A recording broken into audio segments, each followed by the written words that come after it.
अस्सलाम वालेकुम। Maths and NTS tracks में आपको खुशामदीद कहते हैं। तो पीएसटी, सीटी, जीएसटी के लिए बहुत ही इंपॉर्टेंट क्वेश्चंस जो पेपर में आए हुए हैं वो आपके साथ शेयर करते हैं। यहाँ पर हमारे पास जो पहला क्वेश्चन है, Fatima said we have to back. तो यहाँ पर अगर आपके पास रिपोर्टिंग स्पीच पास्ट टेंस में है तो यहाँ पर ये किस में है, प्रेजेंट परफेक्ट में। इसको किस तरह चेंज करेंगे यहाँ पर आप। तो यहाँ पर पहला जो है हमारे पास, identify the correct indirect speech. Fatima said they had to be back, Fatima said they had to be back, और Fatima said that we have to be back, और Fatima said that they had to be back.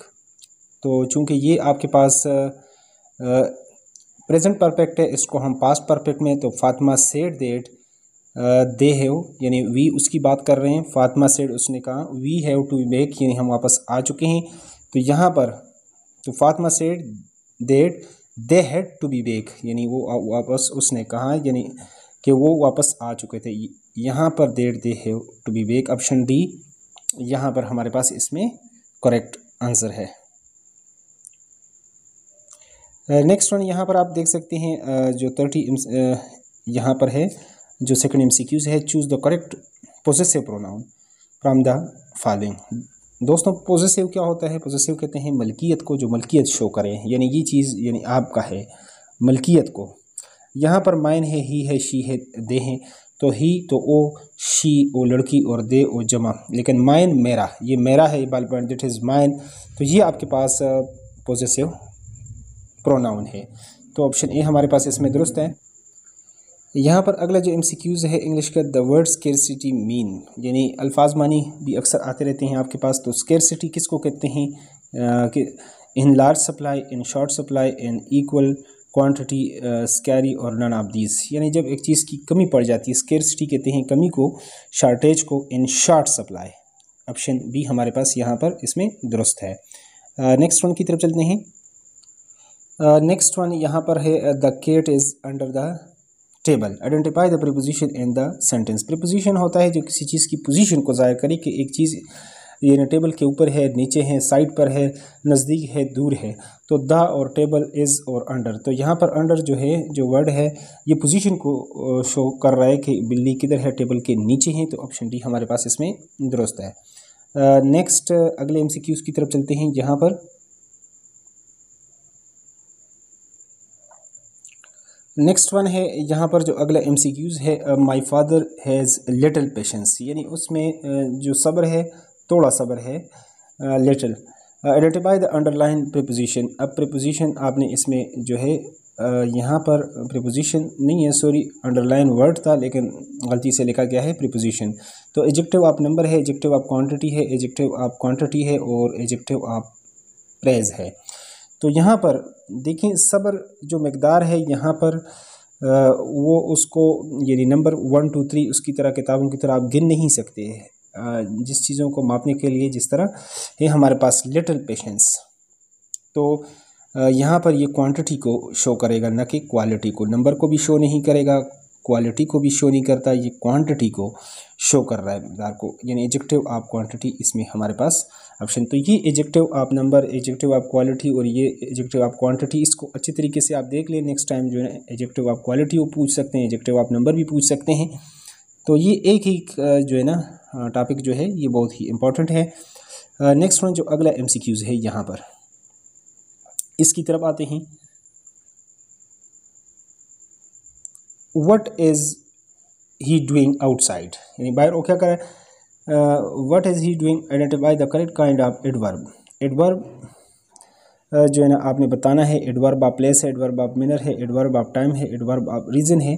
तो यहाँ पर ये जगह को यानी what is he doing outside यानी बाहर वो क्या कर रहा है। तो एडवर्ब ऑफ प्लेस बाहर है, जगह के बारे में बात कर रहे हैं, तो इसलिए ऑप्शन ए हमारे पास इसमें दुरुस्त आंसर है। नेक्स्ट वन यहाँ पर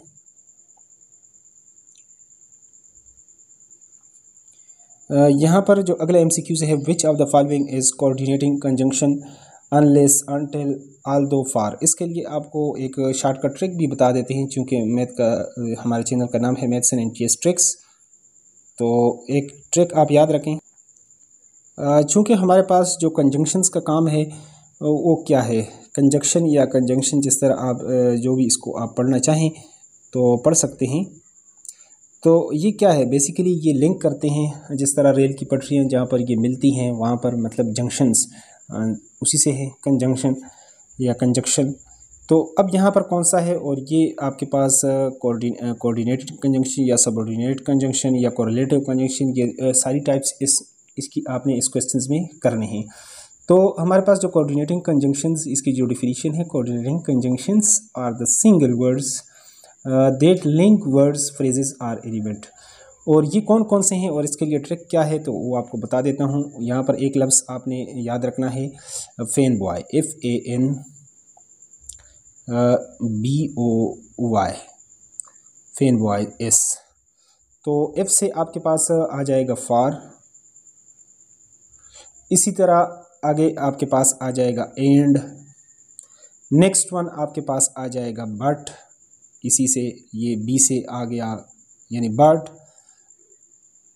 ठीक है, N से आ गया नॉर, और इसी तरह O से आपके पास आ गया और Y से आपके पास आ गया येट, और S से आपके पास क्या आएगा सो। ये आपके पास जो सात मैंने बताए हैं, यानी फॉर, एंड, नार, बट और येट, सो, ये फैन बॉयज से यानी ये बनते हैं, और ये सारे आपके पास क्या है, ये कोऑर्डिनेट कंजंक्शंस है। तो यहाँ पर ये मौजूद है आपके पास, अगर आप देख लें फॉर, ऑप्शन डी ये हमारे पास इसमें दुरुस्त है। तो ये एक तो ट्रिक के साथ ये सारे कोऑर्डिनेट कंजंक्शन आप याद कर सकते हैं, और इसके साथ जो बाकी टाइप्स हैं उसको भी आपने करना है। नेक्स्ट टाइम जो है ना वो आपके टेस्ट के सारे इंपॉर्टेंट टॉपिक्स जो है वो आपके साथ शेयर कर रहे हैं।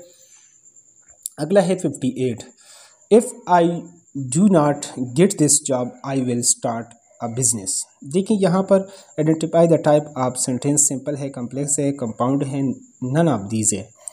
तो यहाँ पर आपने गौर करना है कि ये कौन सा है। If I do not get this job, अगर ये जॉब में हासिल नहीं करता तो ये जुमला तो कंप्लीट नहीं है, यानी इसका मतलब है कि ये डिपेंड कर रहा है, डिपेंडेंट क्लास है, और ये किस पर डिपेंड कर, I will start a business. तो आगे हैं कि अगर ये मुझे नहीं मिलता तो आगे में मतलब जॉब, ये आपके पास डिपेंडेंट क्लास है और ये आपके पास इंडिपेंडेंट क्लास है।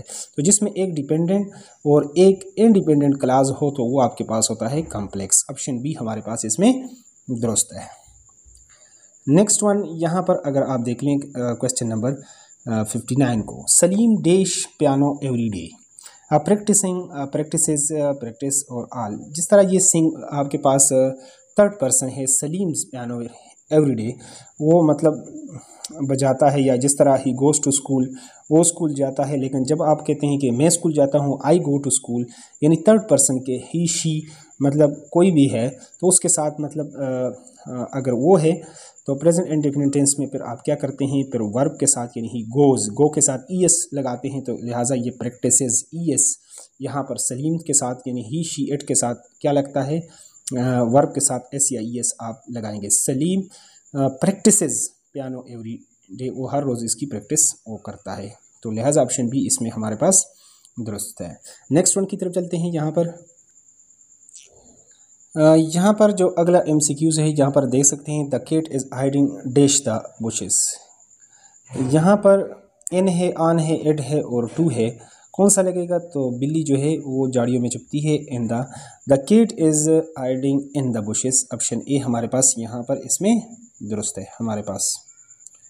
तो इसको हम टेक कर लेते हैं, इन द बुशेस, झाड़ियों में। Identify the modal words in the following, is, am, are और was, ever, can, could, may और हैज़, है और हेड। तो यहाँ पर कैन, कोड और में ये आपके पास क्या होते हैं, ये पहले भी इस तरह का एक MCQs आया था, इसको कहते हैं मॉडल वर्ब्स।